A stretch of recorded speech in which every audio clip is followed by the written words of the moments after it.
Hi friends, இன்றைக்கி நம்ம வண்ணக்கோலங்கள் சேனலில் இந்த ஃபீவருக்கு இந்த மாதிரி ஒரு கொரோனா டைமில் வந்து throat pain, fever, cold, cough இந்த மாதிரிலாம் இருக்குது அப்படின்னா இந்த பால் குடிக்கும்போது ரொம்ப தொண்டைக்கு இதமாக இருக்கும். நம்ம அந்த மாதிரி ஒரு பால் தான் இன்றைக்கி பார்க்க போகிறோம்.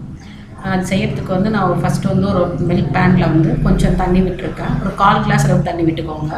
அதில் வந்து ஒரு 3-4 பல் வந்து பூண்டை நல்லா தட்டி போடுங்க. நல்லா நசுக்கிட்டு போடும்போது சீக்கிரமாக அது வேகும். முழு பூண்டாக போட்டிங்கன்னா வேகிறதுக்கு கொஞ்சம் டைம் எடுத்துக்கும். இந்த மாதிரி நல்லா தட்டிட்டு போட்டிங்க அப்படின்னா அந்த பூண்டு வேகிறதுக்கு சீக்கிரமாக வெந்துடும்.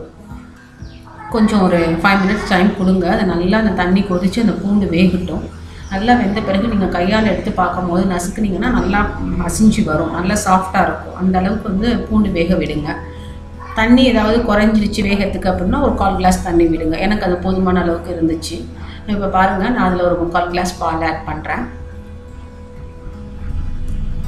இப்போ இந்த பால் வந்து அந்த பூண்டோட நல்லா வாசனையாக இருக்கும். நல்லா அது பொங்கி வரட்டும். அதுக்குள்ளே வந்து அதுக்கு தேவையான இதை நம்ம மற்றதை ஆட் பண்ணலாம். நான் பனக்கற்கண்டு எடுத்துருக்கிறேன்.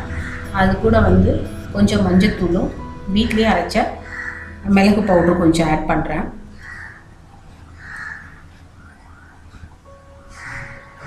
இப்போ பால் பாருங்கள் நல்லா பொங்கி வருது. ஒரு 2-3 தடவை நல்லா பொங்கட்டும். அந்த பூண்டு அது கூட சேர்ந்து நல்லா வாசனை வர வரைக்கும் நல்லா பொங்கட்டும். நல்லா வந்துருச்சு பாருங்கள். இப்போ அந்த பாலை எடுத்துகிட்டு வந்து நான் அந்த பனக்கற்கண்டில் சேர்த்துடுறேன்.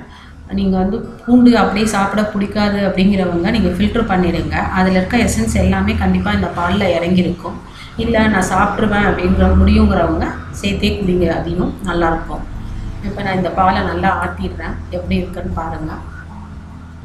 இது குடிக்கும் போது கண்டிப்பாக தொண்டைக்கு வந்து ரொம்ப இதமாக இருக்கும். சீக்கிரமாக வந்து ஃபீவர், கோல்டெல்லாம் சீக்கிரம் சரியாகும். தூங்கத்துக்கு முன்னாடி குடிச்சிட்டு படுத்திங்கன்னா காலையில் ரொம்ப ரிலீஃபாக இருக்கும். ட்ரை பண்ணி பாருங்கள். வீடியோ பிடிச்சிருந்தா ஷேர் பண்ணுங்க, லைக் பண்ணுங்க, கமெண்ட் பண்ணுங்க. Thank you friends. நீங்களும் இது மாதிரி செஞ்சு பார்த்துட்டு கமெண்ட் பண்ணுங்கள்.